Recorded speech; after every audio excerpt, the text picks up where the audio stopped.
在明天还是稳定的朝西前进，随后到周三的晚间，慢慢的往北转。而在周五的时候，大概是来到琉球群岛南方；而在周五晚上一直到周六的白天，预估就是最为接近台湾的时候。大致就是从台湾的东北侧外海往西北方向前进哦。所以在这个影响之下，各地的风雨都是明显的增强。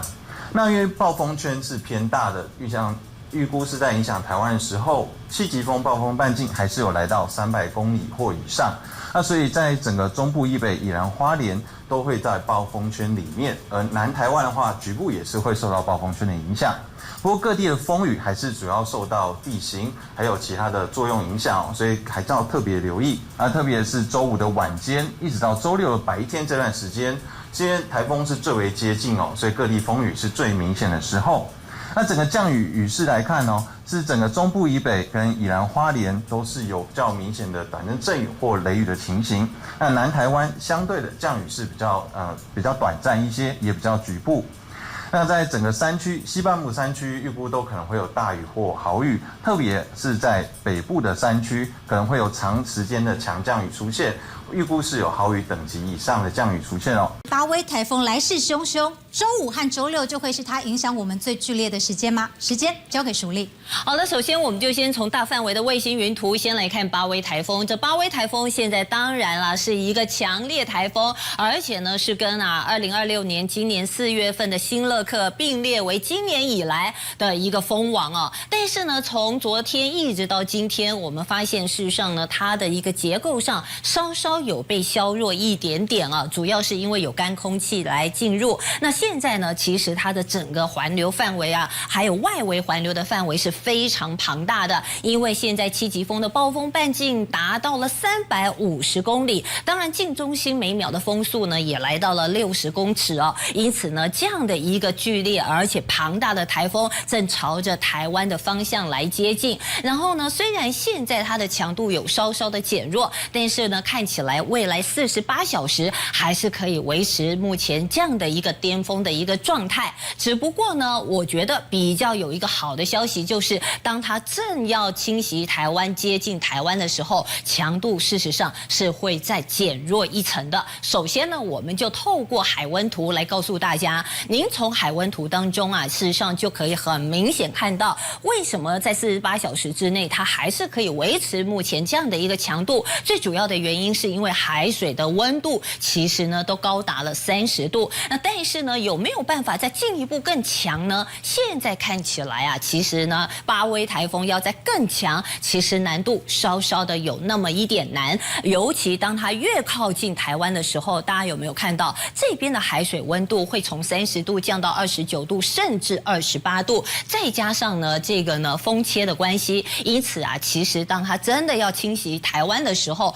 不排除有机会从现在的强度再降一阶，差不多呢是在强台的下限或者是中台的上限。但是因为它的整个环流范围非常的广，所以尽管如此，我们都不能够掉以轻心。那到底现在世界各国的路径看法又是如何？我们从这一张图就是 NCDR 国家灾防中心的一个路径包括了台湾的路径，再加上世界各国的路径，我们可以看到，事实上现在好像看起来已经趋于一致。今天的时间呢是礼拜2，我们不能够100%的告诉大家就是从这样的一个路径来走，因为呢会不会有变数，还是有机会有变数。那尤其呢现在来看的话呢，我们先了解一个点，从昨天到今天，事实上以中央气象署的路径来讲，都有略微往西偏。所以略微往西偏，虽然目前看起来登陆的可能性不高，但是呢，我从这个台湾北部海面一直到西北台这中间的一个情况，还是我们要再做观察的。只要呢台湾的北边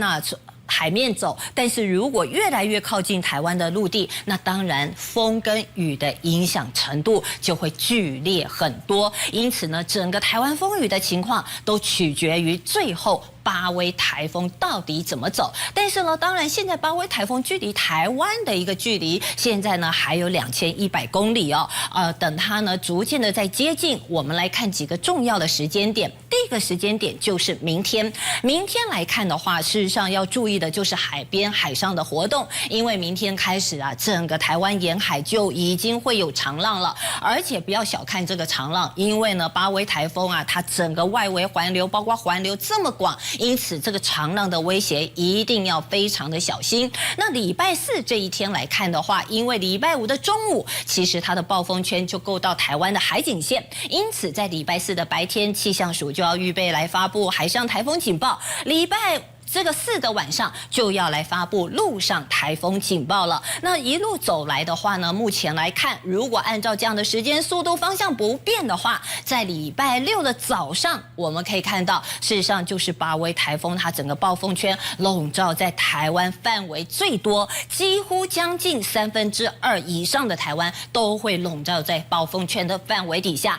当然，风跟雨的情况就不在话下，大家一定要特别注意。那从历史的这个经验来看的话，我们来看以台湾北部海面通过的台风，其实呢它的风跟雨有几个特色。我们从未来1周的天气趋势当中就提醒大家，麻烦大家在礼拜4之前一定要做好防台的准备，因为礼拜4之前的话呢，天气都晴朗稳定，顶多就是午后雷阵雨。礼拜4的晚上开始外围云系影响，礼拜5的白天外围环流影响，这个时候会先影响的是先宜兰，然后呢再来就是雪山山脉的迎风面，也就是呢北部山区的部分。随着台风逐渐的靠近，所以呢接下来路径就要看到底距离台湾的近跟远。如果再近一点的话，您可以看到整个包括中部以北一直到宜兰花莲的部分都会是强风豪雨的区域，甚至各地的山区都要特别小心，因为山区迎风面加上地形的影响，这一次来看绝对都会有豪雨以上等级。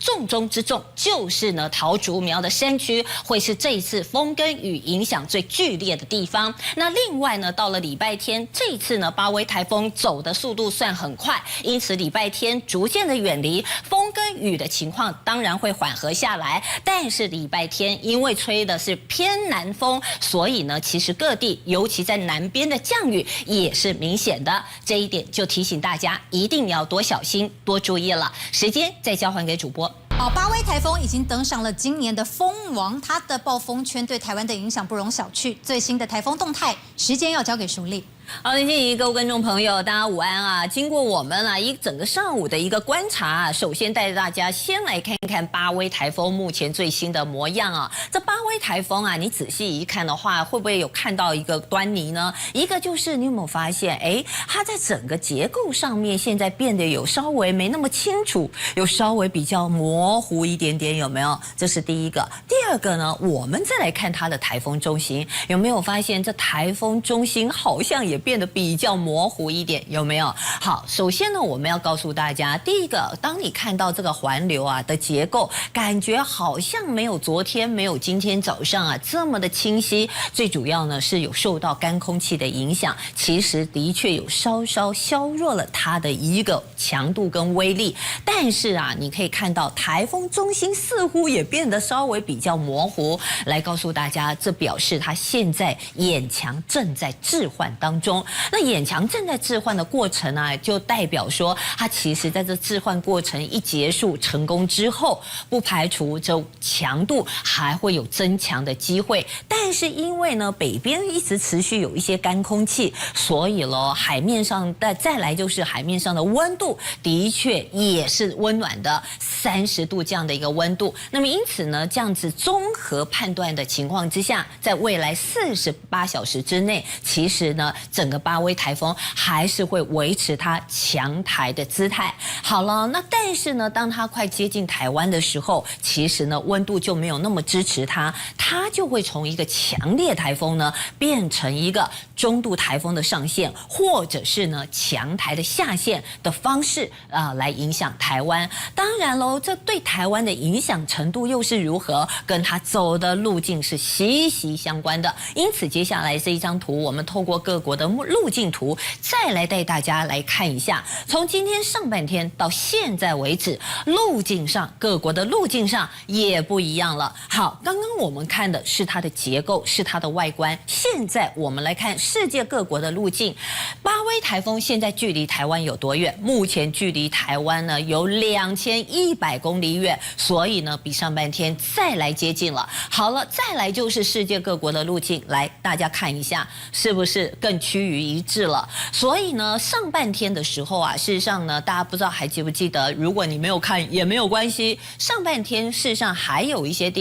国家，例如像是中国大陆，他认为，其实呢是会呢朝着台湾的这个基隆北海岸擦边而过。那现在呢，包括了台湾，包括了美国、日本跟中国大陆，现在看法趋于一致了，也就是呢会朝着台湾的北部海面通过，然后进而进入到大陆。好，这个路径现在看起来大家有共识了，趋于一致了。但是呢，什么时间点对台湾的影响也是很重要的。如果按照现在巴威台风每个小时29公里，朝着西北西的方向前进，好，那现在呢，我们呢在画面上有几个数字要告诉大家。首先，第一个那就是呢暴风圈，现在它7级风的暴风半径呢来到350公里，的确范围非常的广大。好，差不多呢就在礼拜五中午的时候，事实上它的暴风半径呢就开始接触到台湾海警的警戒线。如果按照这样的时间往前推，那中央气象署就会在呢礼拜四的白天发布海上台风警报，晚上的时候发布陆上台风警报，这是第一个时间点。再来一个时间点，我们就要来看现在世界各国的路径趋于一致。好，现在来看的话，事实上它登陆的几率，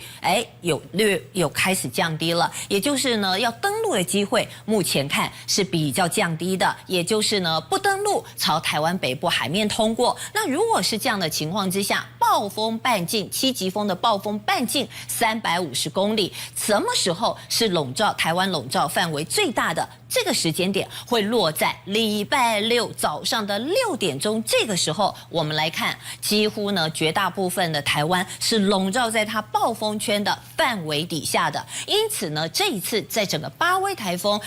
这个巴威台风它所带来的风跟雨，我们都要特别的小心。那怎么小心呢？事实上呢，我们再来看这一次呢，还有大家讨论很多的，那就是呢，在整个传统模式跟 AI 模式大对决的部分，现在呢有没有不一样？来，我们从最新的资料来告诉大家，现在看起来传统还是非常的坚持传统。现在来看的话呢，其实啊，一直呢都不变的就是呢，欧洲传统的模式，他认为还是会登陆台湾，而且登陆的点到现在没有变，就是呢在宜兰跟北花莲之间。倒是呢这个美国的模式当中，现在呢略微往前提了，其实已经快要不登陆了。那当然喽，几个 AI， 包括美国 AI、Google AI， 还有欧洲 AI， 其实一直的看法就认为是从台湾北部海面这样通过。所以到底谁准？坦白讲，现在这个时间点还不能够完全确定答案，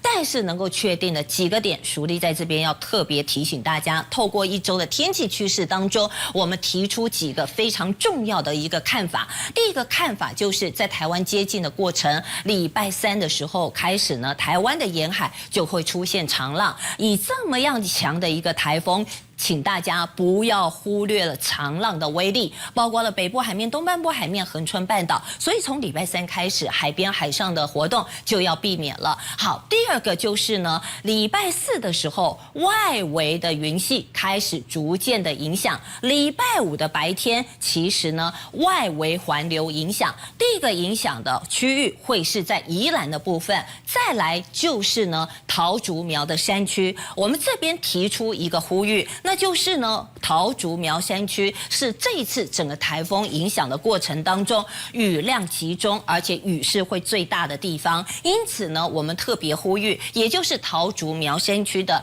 这样的一个地方的居民，必须要赶快规划好撤离，或者是呢，要做一个预警这样的一个防台的措施。因为呢，从北部海面通过的一个台风，在这一次的过程当中，甚至从历史这样子一个类类似路径的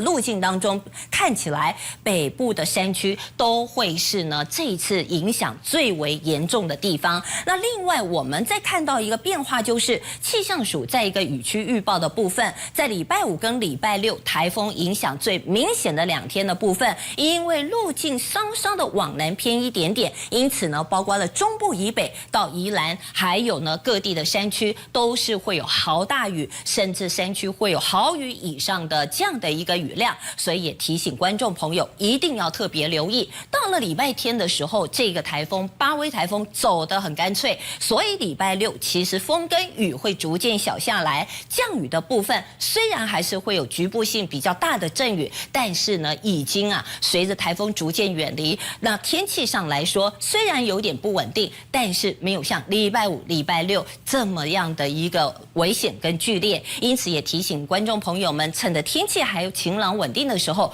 赶快做好防台的准备。时间再交还给静莹了。